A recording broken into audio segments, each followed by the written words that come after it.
இங்கெல்லாம் சீல் இல்லை பாருங்க. ஹலோ. Okay sir. சீல் போடணும். அப்படியா சார்? சரண் சிங் உங்களை பார்க்க வந்திருக்காரன் சார். உட்காரு. ஏன் டென்ஷன் ஆகுற? வர சொல்லு. வர சொல்லுப்பா.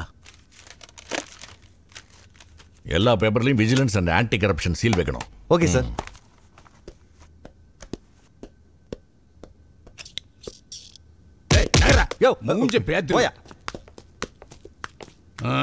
ரங்கராஜன், என்ன தெரியுதா? நான் தான் சம்பல் சரண் சிங். சம்பல் பள்ளத்தாக்குல சர்வீஸ் பண்ணவன். சம்பல் பள்ளத்தாக்குல இருந்த கொள்ளக்காரங்கெல்லாம் எனக்கு பயந்து மாமல் கொடுத்துட்டு போவாங்க. அப்பேற்பட்ட என்ன ஜெயில தள்ளிட்டியா? ஒண்ணே என்ன நீங்க எடுத்தமா போட்டமா இல்லாம இப்ப சொல்லு நான் போடுறேன். இவனை போட்டு தள்ளிட்டா நம்மள சும்மா விட்டுவாங்களா? நம்மள பிணமாத்தான் அனுப்புவாங்க. போத்திக்கிட்டு all of you get out of this place. என்ன தயிர் சாதம் துள்ளுது? தயிர் சாதம் இதுக்கு லைசன்ஸ் வச்சிருக்கு. மிஷின் கண்ணை பார்த்தே மிரளாதவன். இந்த பிஸ்டலுக்கா பயப்பட போறேன்? என்ன பாக்குற ரங்கராஜன்? நான் உன்னை போட்டு தள்ள வரல. உன் பேரை கவர்மெண்ட் கெசட்ல இருந்து எடுத்தே தீருவேன். அது மட்டும் இல்ல, நீ எவ்வளவுக்கு எவ்வளவு நல்ல பேர் வாங்கினியோ அதெல்லாம் கெடுத்து நீயே உன் பிஸ்டலால நீ தற்கொலை பண்ணிக்கிற அளவுக்கு நான் உன்னை ஆளாக்குவேன். போ போ போ போயா. Black gods. அந்த பொண்ணு எஸ்எம்எஸ் அனுப்புறதுல இருந்து ஒரே டென்ஷனா இருக்கு. அன்னைக்கு எஸ்கேப் ஆயிட்டா. உங்களை அட்ரஸ் கண்டுபிடிச்சு கொடுக்க சொன்னா நீங்களும் சொதப்புறீங்க. இல்ல பாஸ், நீ இவ்வளவு சீரியஸா பண்ண நினைச்சு கூட பார்க்கலனா. தல அங்க பாருதல அந்த ஏரியால ஒரே ஒரு காலேஜா இருக்கு, போய் பார்க்கலாமா? டேய், அத முன்னாடியே சொல்லக்கூடாதா? இப்பதான் அதை கண்டுபிடிச்சோம். வாங்கடா.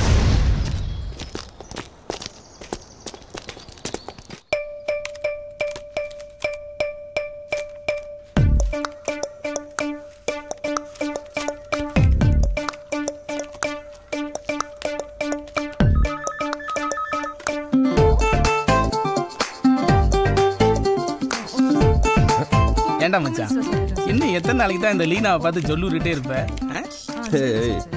காலம் வரும்போது தானா கனியுண்டா.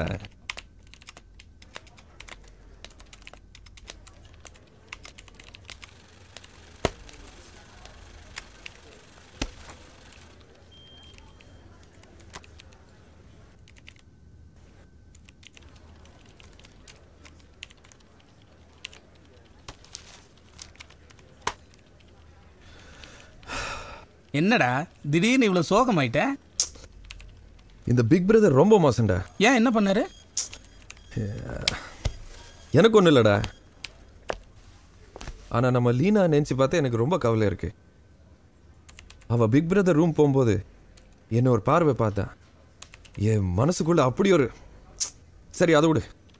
ஆனால் அவள் திரும்பி வரும்போது அதே மாதிரி என்னை பார்ப்பான்னு நினச்சேன். ஆனால் அவள் பார்க்கல. அவள் பார்க்கலன்னா கூட பரவாயில்ல, அவள் மூஞ்சி எவ்வளோ சோகமாக இருந்து தெரியுமா? மனசே சரியில்லடா. வாழ்க்கையில் சிலதை அடக்க முடியாது, அதில் லவ்வும் ஒன்று.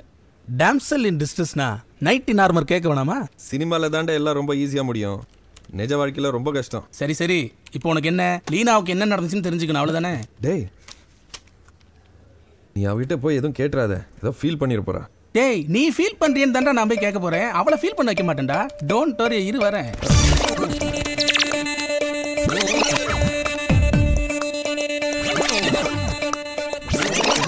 டேய், என்னடா என்னதான் சொன்னவ? பிக் பிரதர் சொல்லிட்டு இருக்காண்டா, ஈஸியான சீட்டா கொடுக்குறேன்னு இருக்காண்டா. டேய், டபுள் மீனிங் ஜோக்கெல்லாம் சொல்லியிருக்காண்டா. அதான் அவ அப்செட் ஆயிருக்கா. அது சரி, இதுக்கு இப்போ ஒரு முடிவு கட்டணும். கட்டணும்டா, எப்படி? நான் ஐடியா பண்றேன். பாசே, முட்டைகன் சோடா புட்டி வர்றான். டேய், புடிங்கடா அவனை. ஏய், நிறுத்து ஓர கட்டி வா. இறங்கப்பா, அண்ணன் முன்னாடி ஃபீல் ஓவரேஷன் வரியா நீ? அவனே விட்டுருங்க. இங்க அட. டேய், என்னடா இது? அண்ணா விட்டுருங்கண்ணே, இனிமே நான் லவ்வே பண்ண மாட்டேன். ஹலோ, ஏன் இப்படி நடந்துக்கிறீங்க? இவனையே மிரட்டுறீங்க. இவன் என்ன தப்பு செஞ்சான்? இவன் பண்ணலடி, நீதான் பண்ண. அவ அதான் கிருத்திகா அன்னைக்கு எஸ்கேப் ஆயிட்டா. நீதான் ஃபோன் பண்ணி சொல்லிருப்ப. சார், அது ஏதோ தெரியாம விளையாட்டா. காதலே ஒரு விளையாட்டு தாம்மா. முதல்ல ஓடி பிடிச்சி விளையாடணும், அப்புறம் கட்டி பிடிச்சி விளையாடணும். சாரி சார், அவ உங்க நம்பருக்கு ராங்கா எஸ்எம்எஸ் பண்ணிட்டா. இல்ல, சரியா தான் அமைச்சிருக்கா.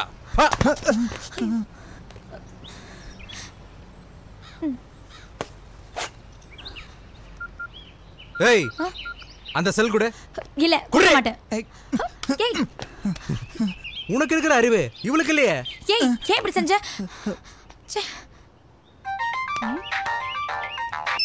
ஹலோ, என்னாச்சுடி? இப்பதானே கிளம்புன, அதுக்குள்ள என்ன ஃபோன் பண்ற? வேற ஹலோ ஹலோ, என்ன ஆச்சு இவளுக்கு? ஏய் என்னடி இங்க நின்னுட்டு இருக்க? ஏய் வாங்க மேடம். கிருத்திகா அன்னைக்கு ஏய் இனி நீ பேச வேணாம், நாங்க பேசிக்கிறோம். Hello mister. நீங்க தெரிஞ்சோ தெரியாமலோ அது முக்கியம் இல்ல, நானும் நீயும் ஒண்ணு சேரணும், அது விதி. ஹலோ மிஸ்டர், இத பாருங்க, நம்பர் மாறி போயிடுச்சுன்னா சாரி சொல்றது இல்லையா, அது மாதிரி தான் இதுவும். சாரி, என்ன மன்னிச்சிடுங்க ப்ளீஸ். எங்க பாஸ் செவனேன்னு எங்க கூட சீட் ஆடிட்டு இருந்தாரு. எங்க பாஸ் ஒரு மெசேஜ் அனுப்பி இதயத்துல ஒரே குத்தா குத்திட்டு இப்படி சாரி சொன்னா எப்படிமா? போலீஸ்ல கம்ப்ளைண்ட் பண்ணிடுவேன். என்னன்னுமா, நான் ஒருத்தனுக்கு எஸ்எம்எஸ் அமைச்சேன், அவன் வந்துட்டான்னு சொல்லி கம்ப்ளைண்ட் பண்ணுவியா? பொதுவா ஆம்பளைக்கு தான் ஆபாசமா மெசேஜ் அனுப்பிட்டு மாட்டுவாங்க. ஆனா எங்க பாஸ் அந்த மாதிரி இல்ல. ஏன்னா அது இல்ல பாஸ், நீங்க ஸ்ட்ரைட்டா டீலுக்கு வந்துருவீங்கன்னு சொல்ல வந்தேன். தயவு செஞ்சு புரிஞ்சுக்கோங்க, இது ஏதோ தெரியாம நடந்துருச்சு, இத பெருசாக்காதீங்க ப்ளீஸ். அண்ணே, எங்களை உங்க கூட பிறந்த அக்கா தங்கச்சான்னு நினைச்சுக்கோங்கண்ணே ப்ளீஸ்ண்ணே. கரமாந்திரம் பிடிச்ச இந்த டைலாக மட்டும் மாற்றவே மாட்டேதுங்கடா. தபார், நீ வேணா எனக்கு தங்கச்சியாரு, இந்த புட்டிய என் செலவுலேயே உனக்கு கல்யாணம் பண்ணி வச்சிடறேன். ஒரு பொறுப்பான தங்கச்சியா இவளை கரெக்ட் பண்ண நீ எனக்கு ஹெல்ப் பண்ணு. ஹலோ சொல்லுடி செல்லம். தப்பு செஞ்சது நான், அவளை ஏன் டார்ச்சர் பண்றீங்க? அது கரெக்ட், நம்ம பிரச்சனைக்கு தீர்வு என்ன சொல்லு. அதானே, வேற வேலை இருந்தா பாரு. இங்க பாருடி செல்லம், இனிமே உன் பின்னாடி சுத்துறத தவிர எனக்கு வேற வேலையே இல்லடா. இப்ப போமா. ஏய் வாடி. டேய் வா வா. செல்லம், ஐ லவ் யூ செல்லம். பாஸ் சோக்கா சொன்னா பாஸ். சரி உட்காரு வா. ஜி அந்த 50 லட்சம் என்ன ஆச்சு? ஃபோன் பண்ணியிருக்கேன் ஜி. உடனே கொடுக்க சொல்லு சார். Okay G. வாயா முருகானந்தம், உட்காரு. பரவாயில்ல சார். பரவாயில்ல, உட்காரு. நீ என்ன பண்ற? இப்ப வந்த சுனாமியால அதிகமா பாதிக்கப்பட்ட எல்லா ஊருக்கும் நான் உதவி செய்ய என்னோட பேர்லயும் பினாமிங்க பேர்லயும் ட்ரஸ்ட ரெஜிஸ்டர் பண்ணிடு. அதோட வெளிநாட்டுல இருக்கிற என்ஜிஓக்கள் தரும் பணத்தை இங்க வரி இல்லாம பெறக்கூடிய அனுமதி சர்டிபிகேட்டையும் 2 நாள்ல கொண்டு வர. சார் என்ன சொல்றீங்க? அதுக்கெல்லாம் வருஷ கணக்கில் ஆகும் சார். எடுத்துக்கோயா. சார் நான் என்ன சொல்ல வரேன்னா, எடுத்துக்கோ சார். எல்லா வேலையும் முடிச்சுட்டு நாளைக்கு ஃபார்மாலிட்டியோட வந்து உங்களை பார்க்குறேன் சார். முருகானந்தம் சார், ஒரு விஷயம், இது ரகசியமா உன்னோட மட்டும் இருக்கட்டும். கண்டிப்பா ரகசியமா வச்சுப்பேன் சார். வரேன் சார். ரெஜிஸ்டர் ஆன உடனே ஜி, வெளிநாட்டில் இருக்கிற எல்லா என்ஜிஓக்களுக்கும் இமெயில் அனுப்பிச்சிடு. ஜி, இந்த கள்ள நோட்டுங்களை ஜனங்க மத்தியில் எப்படி புழங்க விடுறதுன்னு சொன்னீங்கன்னா அதுக்கு ஏற்பாடு பண்ணிட்டேன், எல்லாம பார்த்துப்பான். Okay G. சாந்தி. எப்பவுமே எனக்கு ஒரு டவுட்னா அதை நான் என் மனசுலயே வச்சுக்க மாட்டேன். அதே மாதிரி நீயும் உன் மனசுலயே அது உட்காரு உட்காரு உட்காரு. நீங்க உட்காருங்க ப்ளீஸ் சார். உட்காரு. நீங்க உட்காருங்க, நான் நிக்கிறேன். சரி, இவ்வளோ மரியாதை மனசுல இருந்தா பரவாதா? இங்க வா. இது அது இருக்கட்டும். இப்போ உனக்கு என்ன டவுட்டு? நான் ஆசிரமத்துல நிறைய ஆராய்ச்சிலாம் பண்ணியிருக்கேன். என்னடா இது? என்னடா இவ்வளோ நேரம் ஆச்சு? லீனாக்கு ஏதோ ப்ராப்ளம்? நான் வேணா போய் பார்த்துட்டு வரேன். வா, இருடா இருடா, ஒரு 5 நிமிஷம் வெயிட் பண்றா.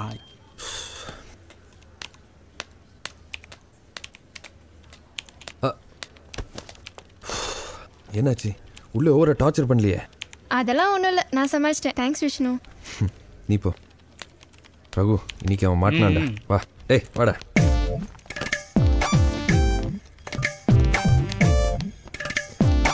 கை கட்டினது கையோடு முடிஞ்சு போச்சு. என்னது இது? திறந்த வீட்டில் ஏதோ நுழைஞ்ச மாதிரி, கொஞ்சம் கூட மேனஸ் இல்ல. டேய் சார், மேனஸ் பத்தி பேசுறாரா? நாய் மாதிரி நீங்க நாக்க தொங்க போட்டு எங்களை கேக்குறீங்களா? ஹே மேன், வாட்ஸ் எல்லா டூயிங்? இருங்க சார், அவசரப்படாதீங்க. ஒன்றும் இல்லை, 12 mega pixel camera, DVD like playback quality. Check பண்ணி பார்த்துருவோமா? பார், நான் இமெயில தட்டினேன், அடுத்த நிமிஷம் நீங்க இருக்க மாட்டேன். சார், நீங்க ஏன் சார் இமெயில தட்டுறீங்க? நாங்க தான் சார் உங்களை தலையில தட்ட போறோம். இப்போ என்ன பண்ண போறீங்க? ஒன்றும் இல்லை சார், நாங்களும் இமெயில தான் அனுப்ப போறோம். என்ன கூட அட்டாச்மெண்ட்டோ ஒரு வீடியோ அனுப்புவோம். அப்படி என்ன இருக்கு இதுல? பாரு, சாருக்கு எதுவுமே தெரியாது. நீங்க கொஞ்ச நேரம் முன்னாடி விட்டு சொல்லல, இந்த செல்ல ஈரமாச்சு. நீங்களும் பாருங்க.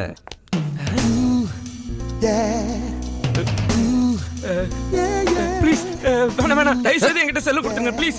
நீங்க தனியா போட்டு பாக்குறீங்கக்கா? அதெல்லாம் முடியாது. இன்னும் எத்தனையோ பேர் இந்த வீடியோ பார்க்க வேண்டியது இருக்கு. ப்ளீஸ் என்னை மன்னிச்சிடுங்க, எனக்கு ஃபேமிலி இருக்கு. அப்புறம் மற்றவங்க ஃபேமிலி? Sorry, very sorry. என்ன சார், இந்த சின்ன ரூம்ல எங்க கிட்ட சாரி கேட்டா போதுமா? உங்களால எத்தனை பேர் பாதிக்கப்பட்டிருக்காங்க? ஓப்பனா ஆபீஸ்ல இருக்கிற எல்லார்கிட்டயும் சாரி கேளுங்க. ஐயோ, என் மானம் போயிடும். என்னது மானம் போயிருமா? அப்புறம் மற்றவங்க கிட்ட மான கெட்டத்தனமா நடந்தது? வேணும்னா நான் எல்லார்கிட்டயுமே சாரி கேட்டுக்கிறேன். ஆனா இந்த விஷயத்த எம்டி வரைக்கும் எடுத்துட்டு போயிடாதீங்க. ஏன்னா என் ஃபேமிலி. சரி சரி, நீங்க செஞ்ச தப்புக்கு உங்க ஃபேமிலி ஒன்றும் கஷ்டப்பட வேணாம். நீங்க வெளில வந்து எல்லார்கிட்டையும் மன்னிப்பு மட்டும் கேட்டா போதும். ஆனா இனிமேலாவது ஆபீஸ் வந்து ஆபீஸ் வேலையை மட்டும் பாருங்க. நான் இதுவும் ஒரு வேலைன்னு நினைச்சிட்டு மறுபடியும் வாங்க போலாம். Hello friends, please.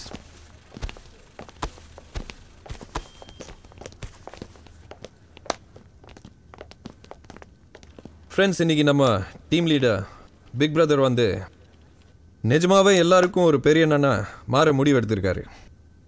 ஸோ நம்ம நடந்ததெல்லாம் மறந்து இவரை மன்னிச்சா இனிமே இந்த ஆஃபீஸில் கண்ணியமாக நடந்துப்பார் சார்.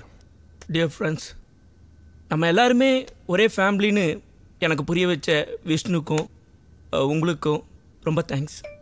நான் இனிமே உண்மையிலேயே உங்களுக்கு ஒரு பிரதராகவே நடந்துப்பேன். நீங்கள் என்ன இனிமே பிக் பிரதர்னு கூப்பிடலாம். அதான் எனக்கும் பெருமை. ரொம்ப தேங்க்ஸ். Thank you everybody.